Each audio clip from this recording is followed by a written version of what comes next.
तर भावांनो, तुम्ही मला एवढा सपोर्ट करायला लागलाय त्यासाठी धन्यवाद. तर जय शिवराय भावांनो, मी आहे सांगलीचा ब्लॉगर. सकाळी रनिंग करून घरी आल्यावर तुकाराम गाथा आजोबा वाचत होते. तुकाराम महाराज म्हणतात, अपमान कितीही झाला तर त्याचे उत्तर जिंकल्यावरच द्यावे लागते. बहिणीला सोडण्यासाठी शाळेत आलतो. भावांनो, शाळेत आल्यावर एक समजतं, जेव्हा शाळेतली परीक्षा संपते तेव्हा जीवनाची परीक्षा चालू होते. इकडून येऊन आपल्याला जायचं होतं डायरेक्ट क्लासला. तर आपण जीवनामध्ये अपयशस्वी झालो तरी पण आपण प्रयत्न नाही सोडला पाहिजे. ही लेडीज बघा, तिला गाडी येत नाही म्हणून ती प्रयत्न करून शिकत आहे. आज आज क्लासमध्ये LIC संदर्भात शिकवलं. भावानं, आपल्या जीवनासाठी LIC लय महत्त्वाची आहे.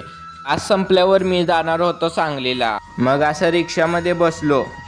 भावांनो, सांगलीकर, तुम्हाला राम मंदिर पाशी ही काय व्हायला लागलंय तुम्हाला माहित असलं तर कमेंट करून नक्की सांगा. इकडून येऊन डायरेक्ट भाजीपाला आणायला जायचं होतं. मग अशी गाडी काढून भाजीपाला आणायला गेलो. भावांनो, जीवनात जबाबदारी हे माणसाला सर्व काही शिकवते. थोडा फॅन दुरुस्त करायचा होता, असा भाजीपाला घेतला आणि घरून येऊन आपल्याला डायरेक्ट जायचं होतं डोसा खाण्यासाठी. मग व्हिडिओ कसा आहे कमेंट करून नक्की सांगा आणि फॉलो करायला विसरू नका.